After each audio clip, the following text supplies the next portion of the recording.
할렐루야. 여러분, 연일 무더위 가운데 어떻게 잘 지내고 계십니까? 정말 더워도 이렇게 더웠던 적이 있나 생각할 정도로 참 너무나 덥습니다.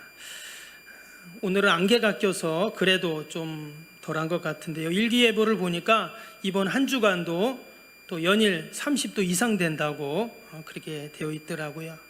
여러분들 다 건강 유의하시기 바라고, 저는 더우면 늘 걱정되는 게 하나 있습니다. 우리 어르신들 특별히 더우나 추우나 늘 밭에 가세요. 여러분, 이렇게 더울 때는 어떻게 해야 됩니까? 좀 쉬셔야 됩니다. 우리 옆에 있는 분들에 가면 이렇게 인사해 봅시다. 더울 때는 좀 쉽시다. 한번 얘기해 보세요. 또 혹시라도 또 예배도 쉬고 기도도 쉬고 사명도 쉴까 좀 걱정이 됩니다. 여러분, 더워도 예배는 기도는 쉬면 안 됩니다. 여러분, 이런 더위 못지않게 또 뜨거운 곳이 한 군데 있죠. 어디입니까? 지금 저기 올림픽이 치러지고 있는 프랑스 파리입니다.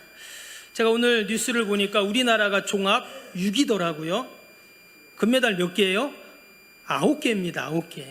은메달 7개, 동메달 5개. 그래서 종합 6위던데 참 우리나라 선수들이 대단하다 하는 그런 생각을 합니다. 경기하는 것을 보면서 정말 응원도 하고 막 선수들이 땀을 흘리고 얼마나 덥겠어요. 거기도 막 눈물을 흘리는 모습을 보면서 막 저도 손에 막 땀이 나고 또는 가슴이 뭉클한 그런 것들을 많이 지금 봤는데, 근데 보니까 선수들이 경기를 하면서 계속 이렇게 쳐다보는 것이 있습니다. 누굴 쳐다볼까요? 감독, 코치를 계속 이렇게 쳐다봅니다. 특히 좀 힘들고 경기가 안 풀리면 더 코칭 스텝을 바라보는 것을 봅니다. 그래서 작전을 지시도 받고 또 화이팅도 외치고 또 뭐 자기들끼리 신호가 있잖아요. 그런 신호를 받으면서 경기를 풀어가는 것을 보게 됩니다. 여러분, 우리가 인생을 살다 보면 좀 힘들고 또 잘 안 풀릴 때가 있습니다. 여러분, 우리는 그때 어디를 쳐다봐야 될까요? 하늘을 쳐다봐야 할 줄로 믿습니다. 우리가 쳐다봐야 할 분 바로 하나님입니다. 다니엘서를 보면 이 다니엘이 나라가 망하고 이방 나라의 포로로 끌려갔습니다. 그런데 그가 끌려간 그날부터 죽는 그 순간까지 그가 늘 바라본 곳이 있습니다. 어딜까요? 그것도 하루에 3번씩 예루살렘을 향하여, 그 말은 예루살렘에 있는 성전을 향하여, 그 하나님을 향하여 늘 하루에 3번씩 기도했다고 다니엘서에 기록되고 있습니다. 여러분, 우리가 하나님을 바라볼 때 하나님이 우리에게 지혜를 주시고 용기를 주시고 다시금 파이팅을 외치고 이 땅에서 승리할 수 있는 여러분 그러한 삶을 허락해 주실 줄로 믿습니다. 왜냐, 하나님은 늘 내 곁에 계시면서 나를 도와주시기 때문이에요. 오늘 예배를 준비하면서 참 희한하게 일부러 그렇게 한 것도 아닌데 교동문이나 또 찬송이나 어때요? 다 이렇게 말씀하고 연결이 되더라고요.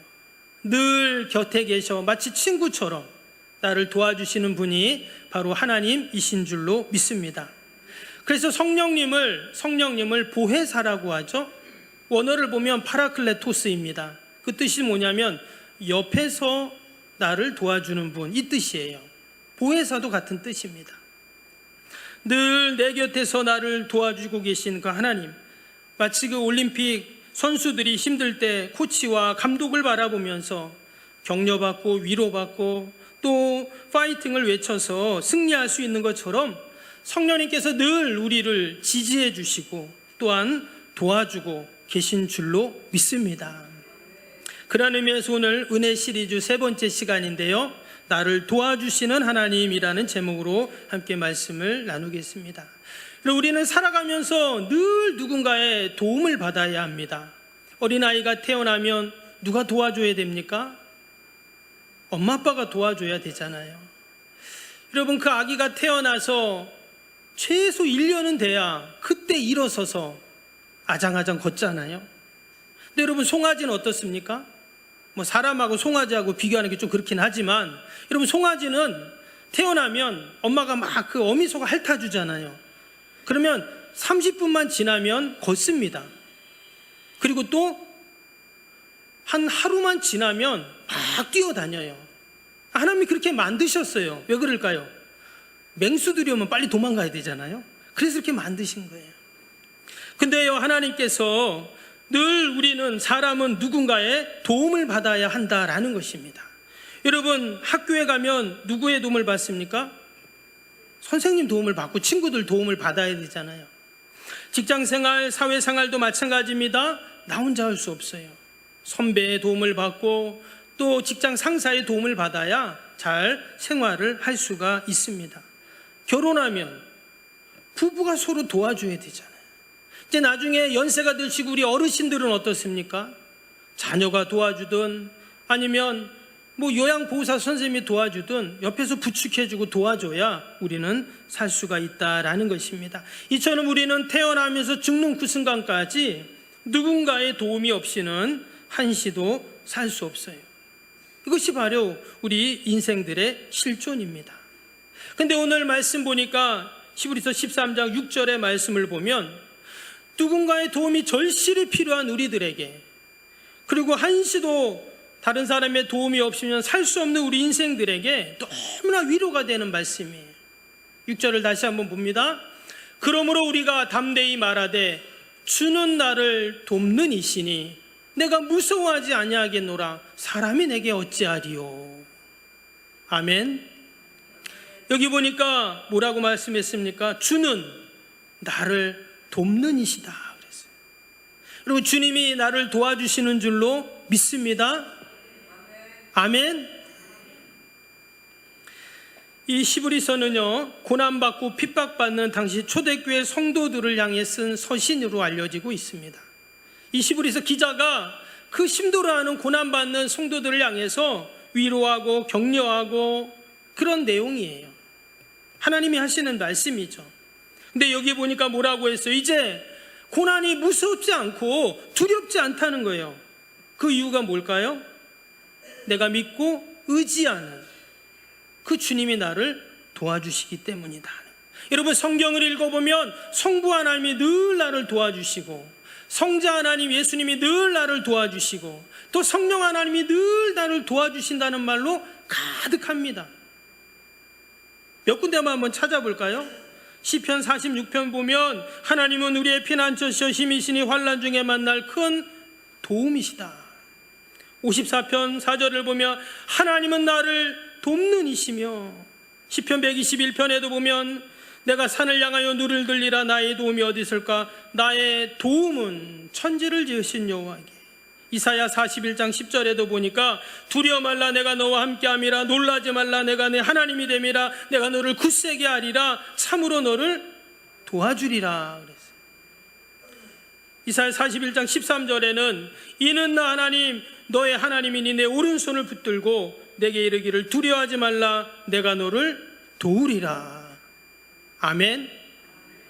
로마서 8장 26절에도 이와 같이 성령도 우리의 연약함을 도우시나니.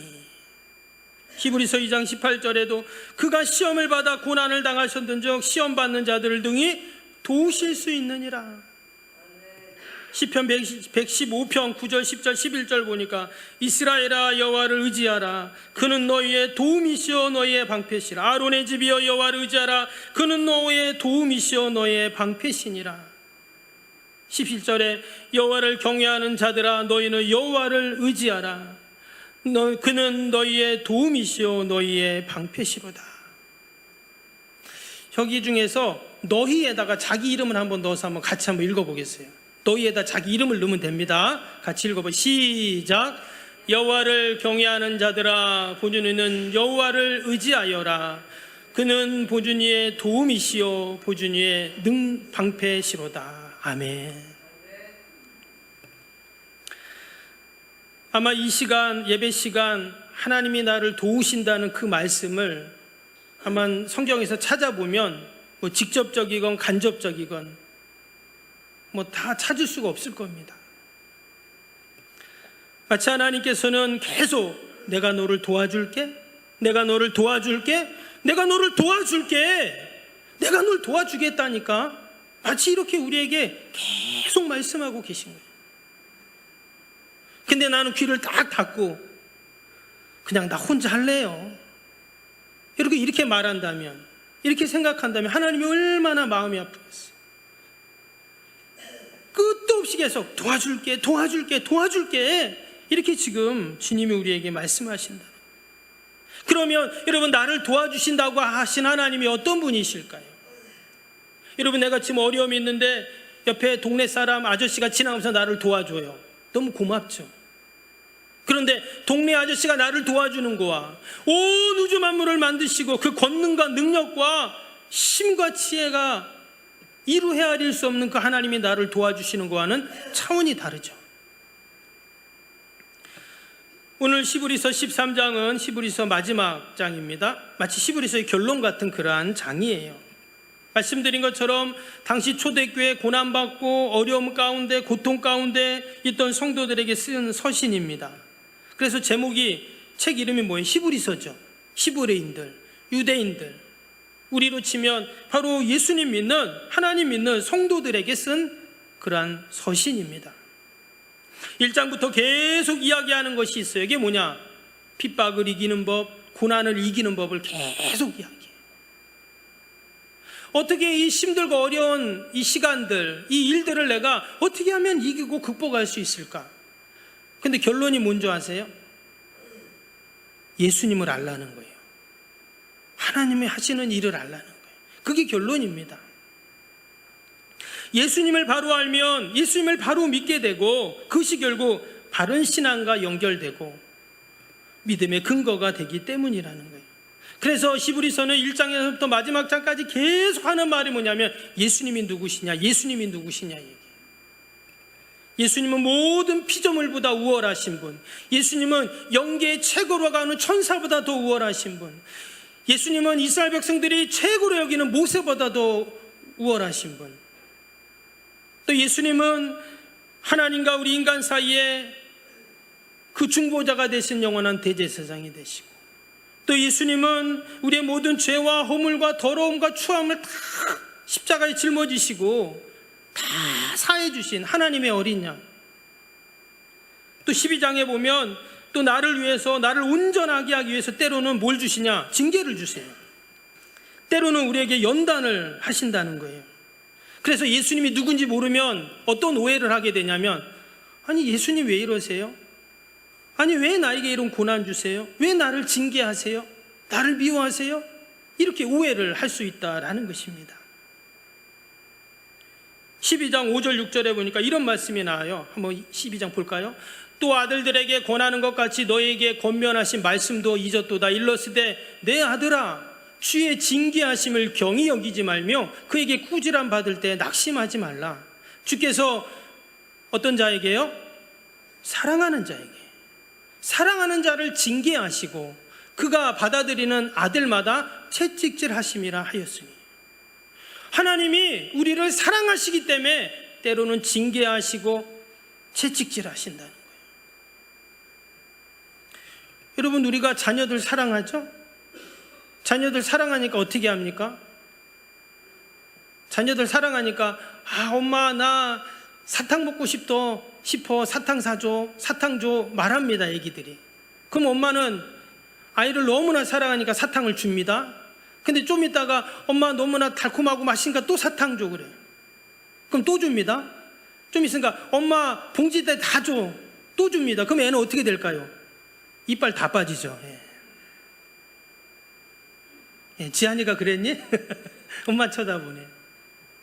여러분, 하나님이 우리를 사랑하시기 때문에 징계를 주시고 때로는 채찍도 드시는 줄로 믿습니다. 미워해서가 아니에요. 우리를 바른 길로 가게 하시기 위해서, 우리를 너무나 사랑하시기 때문에 그 길로 가면 뻔히 낭떠러지고 그 길로 가면 위험이 있고 그 길로 가면 큰일 나는데 그냥 두는 부모가 어디가 있겠어요? 여러분, 큰 시험 뒤에는 언제나 큰 은혜가 준비되어 있는 줄로 믿습니다. 같이 한번 해볼까요? 큰 시험 뒤에는, 한번 같이 해보세요. 큰 시험 뒤에는 큰 은혜가 있습니다. 여러분, 큰 시험 뒤에는요 늘 큰 은혜가 준비되어 있어요. 믿음의 조상 아브라함을 보세요. 하나님이 그의 아들 독자 이삭을 바치라고 합니다. 여러분, 아브라함에게 아들이 몇 명 있었어요? 딱 한 명 있었어요. 그것도 100세에 얻은 아들. 아들이 많기나 하면은 몰라요. 딱 하나 있는데 하나님은 그 아들을 달라는 거예요. 만약에 아들이 10명, 20명, 몇십 명 된다고 해도 여러분, 모든 아들은 다 귀하잖아요. 자식, 부모에게는. 근데 하나밖에 없는 아들을 하나님께 달라. 근데 이 아브라함이 하나님께 드립니다. 하나님이 주신 그 시험을 통과한 거예요. 그랬더니 하나님께서 그를 축복의 사람으로, 믿음의 조상으로 하나님이 물붓듯 그 은혜와 복을 부어주십니다. 하나님은 아브라함을 알고 있었던 거예요. 아브라함도 하나님을 알고 있었어요. 주시는 분도 하나님, 거둬가시는 분도 하나님, 잘되게 하시는 분도 하나님, 또 시험을 주시는 분도 하나님이라는 것을 알고 있었다는 거예요. 여러분, 아브라함이 믿었던 그 하나님, 아브라함을 축복하셨던 그 하나님, 저와 여러분이 믿는 하나님이신 줄로 믿습니다. 오늘 8절이 그 말씀이에요. 8절 다시 한번 볼까요? 13장 8절. 예수 그리스도는 어제나 오늘이나 영원토록 동일하시느니라. 아브라함을 축복하셨던 그 하나님이 이 시간 저와 여러분을 여러분 축복하시는 줄로 믿습니다. 어제나 오늘이나 동일하신 분, 하루를 천년같이, 천년을 하루같이 여기시는 그 하나님, 우리가 그 하나님께 기도하고 그 하나님을 믿고 여러분 의지하는 줄로 믿습니다. 오늘 이 8절 말씀이 내가 믿어진다, 나는 정말 이 말씀 믿어진다, 예수님은 어제나 오늘이나 영원토록 동일하신 줄 믿습니다, 하나도 내가 의심이 안 된다, 그분은 너무나 복된 분이에요. 너무나 복된 분.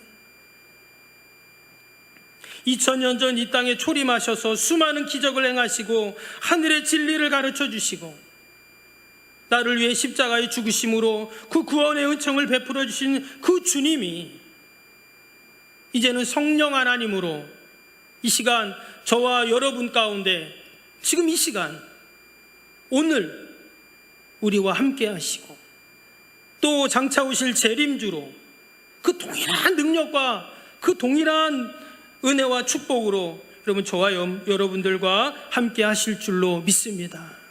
그러면 늘 내 옆에서 도와주시는 그 하나님 앞에 내가 감사하면서 나는 뭐를 해야 될까요? 그냥 나는 뒷짐만 지고 있으면 될까요? 하나님이 도와주신다고 하니까? 그런 경우도 있습니다. 이스라엘 백성들이 출애굽했을 때 여러분 그 홍해 앞에서 어떻게 했어요? 너희는 가만히 있어 하나님의 일하심을 보라 했잖아요. 근데 거기서 가만히 있으라고 했던 말은 뭐냐면 불평 좀 그만하라 그 말이었어요. 여러분 가만히 있으면 어떻게 됩니까? 애굽 그 군대가 와서 다 죽이잖아요. 가만히 있으면 안 되고 건너가야죠. 길이 보이면 건너가는 겁니다. 그러면 우리는 나를 도와주시는 그 하나님 앞에 나는 뭐를 해야 될까? 오늘 13장 15절부터 보면 그러므로 라는 말씀이 나옵니다. 그러면서 앞에 하나님이 어떤 분이시고 또 하나님이 어떻게 나를 도와주시고 이런 말씀이 쭉 나온다 했죠. 이제 우리의 반응이에요. 나는 어떻게 반응해야 될까? 15절 보니까 그러므로 이제 우리가 할 일이에요. 우리는 예수로 말미암아 항상 찬송의 제사를 하나님께 드리자. 이는 그 이름을 증언하는 입술의 열매니라. 아멘. 하나님 앞에 뭐를 하자고요? 찬송의 제사를 드리자. 하나님께 예배를 드리자는 거예요. 하나님의 도우심을 경험하는 가장 확실한 방법은 뭘까요? 내가 예배 자리에 있는 겁니다. 예배 자리를 벗어나서 하나님의 도우심을 여러분 경험할 수 없어요. 그냥 그것은 어떻게 우연하게 이루어진 일일 뿐이고 내가 노력해서 이룬 업적일 뿐이에요. 예배 자리에 없으면 하나님의 도우심을 우리는 경험할 수가 없습니다. 지금 이 초대교회 성도들은 어떤 상황이냐면 핍박의 시대를 살고 있습니다. 예수님 믿는 것 때문에 재산을 몰수당하고 감옥에 가고 심지어 순교까지 당합니다. 근데 그런 사람들에게 뭐 하라고요? 예배드리자 하는 거예요. 저도 종종 어려움과 힘든 가운데 있는 우리 성도들에게 그런 권면을 합니다. 사실 뭐 그런 권면이 뭐 아무런 도움이 안 될 때도 있어요. 그러나 제가 목사이기에 뭐 제가 할 수 있는 권면과 위로와 말은 그것밖에 없어요. 근데 그게 진리이기 때문에 우리 함께 기도합시다. 함께 예배합시다. 하나님 의지합시다. 지금 나는 힘들어, 너무 힘든데, 아니 목사님 뭐 그런 말만 계속 하셔, 그렇게 생각할 수도 있어요. 근데 오늘 히브리서 기자가 그렇게 하고 있는 겁니다. 초대교회의 핍박은 지금의 내가 당하는 핍박과는, 고난과는 비교도 할 수 없어요. 내 재산을 다 몰수해 갑니다. 로마 정부가 땅이고 집이고 재산이고 다 가져가 버려요. 심지어 목숨을 죽이는 거예요. 그런 상황 속에서 지금 예배를 이야기하고 있다 하는 겁니다. 여러분, 진정한 예배, 진정한 찬양 언제 부를 수 있을까요? 예수님이 누구인지를 알 때예요. 예수님이 누구인지 알 때. 예수님이 나에게 베풀어 주신 그 사랑과 은혜가 절절히 느껴질 때 우리가 온전한 찬양, 온전한 예배를 드릴 수 있는 거죠. 그냥 노래를 부른다고 찬양이 아닙니다. 내가 예배 자리에 앉아있다고 그냥 예배가 아니에요. 예배의 본질은 무엇입니까? 하나님의 성품과 하나님의 하신 일에 대한 관심이 근거이죠. 우리의 고백, 다짐, 또 성도 간의 찬양, 성도 간의 교제, 또 우리의 모든 예배 다 마찬가지입니다. 뭐 때로는 이렇게 교제송도 있어요. 또 교제 모임도 있습니다. 그러나 진정한 우리의 예배, 진정한 찬양은 무엇일까요? 하나님이 나를 도와주시는 그 은혜를 우리가 잊지 않고 하나님 앞에 감사로 반응하고 또 우리가 믿음으로 나아가는 것, 여러분 이것이 진정 하나님의 도우심인 줄로 믿습니다. 요즘에 새벽에 계속 시편을 읽고 있습니다. 오늘 시편 40편 읽었는데요, 시편을 계속 한 장 한 장 읽으면서 느끼는 것은 뭐냐면 우리를 계속 어디로 향하게 하냐면 하나님께로 시선을 두게 해요. 여러분, 주위에 얼마나 많은 우리가 보는 게 많습니까? 나의 가정, 일터, 어려움들, 상황들. 근데 시편을 한 장 한 장 읽으면서 느끼는 거는 계속 우리의 시선을 하나님께로만 향하는 거예요. 하나님께 집중하게 하고, 그래서 그 위로와 격려와 믿음이 생기게 하는 참 놀라운 말씀이다 하는 생각을 다시 한번 해봅니다. 여러분, 7월, 8월에 대표적으로 피는 꽃이 있습니다. 뭔지 아세요?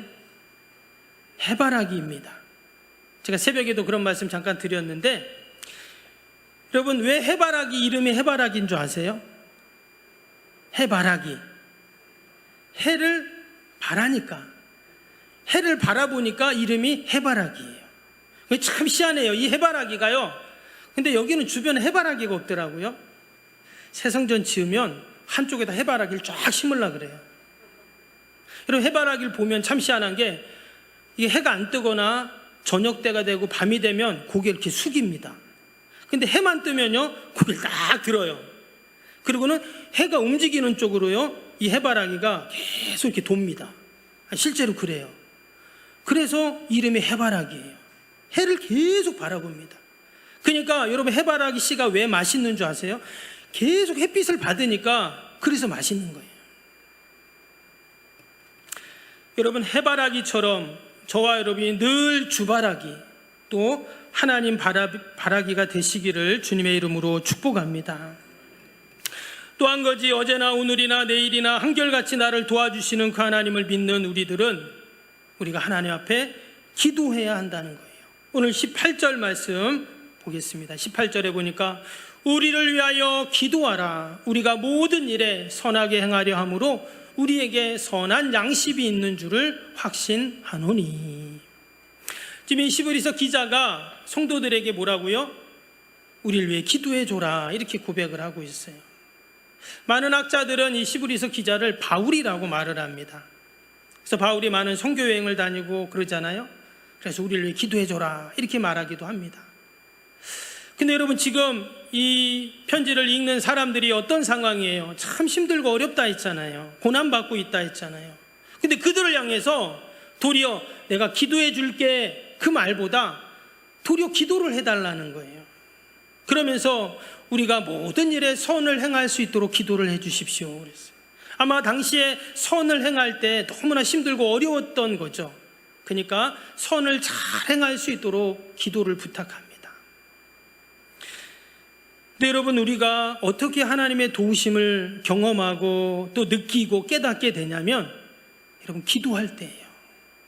기도할 때 하나님이 정말 나를 도와주고 계시구나 우리가 확신하게 되고, 또 기도할 때 여러분 우리에게 그러한 믿음이 생기는 줄로 믿습니다. 오늘 12절 13절에 이런 말씀이 있어요. 그러므로 예수도 자기 피로 백성을 거룩하게 하려고 성문 밖에서 고난을 받으셨은즉 그런즉 우리도 그 능력을 지고 영문 밖으로 그에게 나아가자. 여기 보니까 예수님이 뭐라고요? 예수님도 성문 밖으로 고난을 받으셨다 그랬죠. 우리도 그렇게 마치 예수님이 십자가 지시고 고난 받으신 것처럼 우리도 지금 이런 어려움이 있고 힘든 일이 있지만 마치 예수님처럼 우리가 이 십자가를 지는 것과 같다는 거죠. 때문에 우리가 그 십자가의 길을 가고 그 십자가를 지고 가는 게 얼마나 힘듭니까?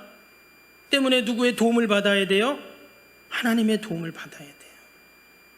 지금 내가 지고 있는 십자가가 너무 힘들다고 여겨지신다면 누구의 도움을 받아요? 하나님의 도움을 받아야 돼요. 아멘. 우리가 기도하고 또 예배하고 하나님 찬양하며 나아갈 때 하나님이 나를 도와주시는 것들을 우리가 경험할 줄로 믿습니다. 미국 청교도와 관련된 유명한 일화가 있습니다. 그 메이플라워를 타고 영국에서 미국으로 건너왔던 수많은 청교도들, 그들이 특별히 펜실베니아주로 가서 거기서 농사를 짓습니다. 그래갖고 이제 가을이 되어서 황금 들판을 바라보면서 막 하나님께 감사하고 있는데 어디선가 갑자기 메뚜기 떼가 날라옵니다. 그래서 메뚜기 떼가 그 곡식을 다 그냥 뜯어 먹는 거예요. 우리 성경에도 보면 그 메뚜기 재앙 나오잖아요. 애굽에 있었던 그처럼 잡을 수 없어요. 어마어마한 메뚜기 떼가. 근데 그때 어디선가 교회 종소리가 들립니다. 주일날도 아닌데 막 교회 종을 울리는 거예요. 그래서 사람들이 한 사람 한 사람 다 교회로 가보는 거예요. 가봤더니 누군가 막 주의 종을 흔들면서 하는 말이 우리 함께 기도합시다. 우리가 기도밖에 없는데 하나님께 기도합시다 하면서 막 모여서 기도하는 거예요. 기도가 다 끝날 때쯤에 어떤 일이 일어났을까요? 막 밖에서 뭔 소리가 들리는 거예요. 봤더니 갈매기 떼가 날라와서 그 메뚜기를 다 잡아먹는 거예요. 그리고는 또 갈매기가 먹었으니까 어떻게 해야 돼요? 똥을 싸야 되잖아요. 그러다 그 밭에다가 갈매기가 다 똥을 싸고 날아가 버려요. 그러니까 그 갈매기의 분뇨가 또 비료가 돼가지고 그 다음에 농사가 풍년이 들었다는 거예요. 그래서 지금도 미국의 펜실베니아주는 이 갈매기가 그 시의 상징세랍니다.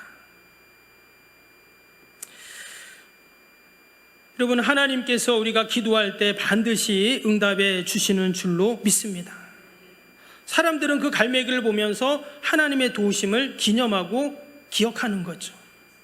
여러분, 우리의 삶을 돌아보면서 우리도 하나님의 도우심을 기념할 만한 여러분 갈매기가 분명히 있을 줄로 믿습니다.